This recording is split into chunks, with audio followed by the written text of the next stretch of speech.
আসসালামু আলাইকুম। পবিত্র কোরআনে আল্লাহ তাআলা বিভিন্ন জায়গায় জাহান্নামের বর্ণনা দিয়েছেন। কারা জাহান্নামে যাবে সেই সম্পর্কে আল্লাহ তাআলা আলোচনা করেছেন। তার মধ্যে জাহান্নাম সম্পর্কিত কয়েকটি আয়াত আমার হৃদয়কে ব্যাপকভাবে নাড়া দিয়েছে, যেগুলো আপনাদের সামনে আমি এখন শেয়ার করব। আপনার পবিত্র কোরআনে ৭৪ নম্বর সূরা আল মুদাসসির, এই সূরার ৪০ নম্বর আয়াতের পর থেকে যদি একটু খেয়াল করে দেখেন, এখানে আল্লাহ তাআলা কিছু বর্ণনা করেছেন যেগুলো আমাদের হৃদয়কে একটু হলেও নাড়া দেবে। মানুষের চোখ তিনটা, যে দুই চোখে আমরা দেখছি এর বাহিরেও আরেকটা চোখ আছে যেটাকে বলা হয় দিলের চোখ, অর্থাৎ অন্তরের চোখ। যে চোখ দিয়ে আমরা দেখতে পারি, অনুভব করতে পারি, সেই চোখ দিয়ে একবার চিন্তা করে দেখেন, সেই জাহান্নামের সেই ভয়াবহ আগুনের দৃশ্যটা একবার অন্তরের মধ্যে নিয়ে আসেন।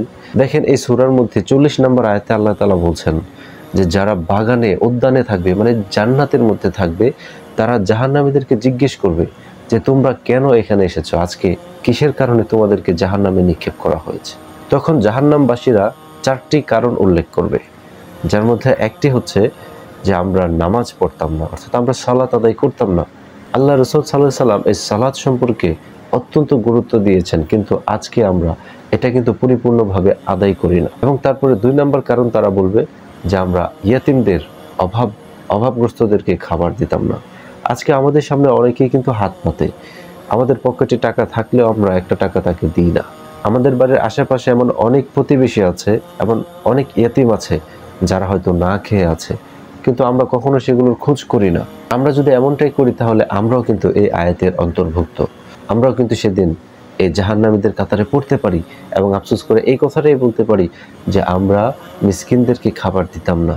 এবং জাহান্নামীরা ৩ নম্বর কারণ হিসেবে বলবে যে আমরা আলোচনাকারীদের আলোচনায় নিমগ্ন থাকতাম, অর্থাৎ যারা অসার কথা বলে।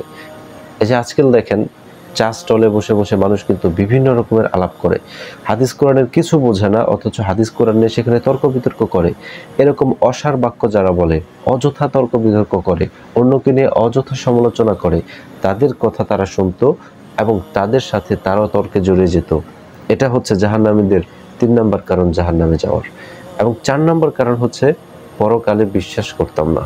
জাহান্নামীরা বলবে যে পরকালে বিশ্বাস করতাম না, অর্থাৎ এখন মিলিয়ে দেখেন আমরা নিজেরা বলি যে আমরা মুসলিম, আমরা পরকালে বিশ্বাস করি, অথচ আমাদের কাজকর্মে এটা ফুটে ওঠে না যে আমরা পরকালের বিশ্বাসী।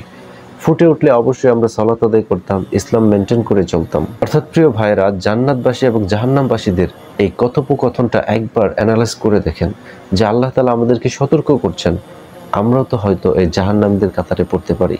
আমাদেরকে এই জায়গা থেকে সরে আসতে হবে। আমরা অবশ্যই সালাত আদায় করব, অবশ্যই মিসকিনদের খাবার দেব, এবং পরকালীন বিশ্বাস আমাদের থাকতে হবে, এবং অযথা কারোর সাথে তর্ক করব না এবং কোনো তর্কে আমরা জড়াবো না, অযথা অপ্রয়োজনীয় কথা আমরা বলবো না।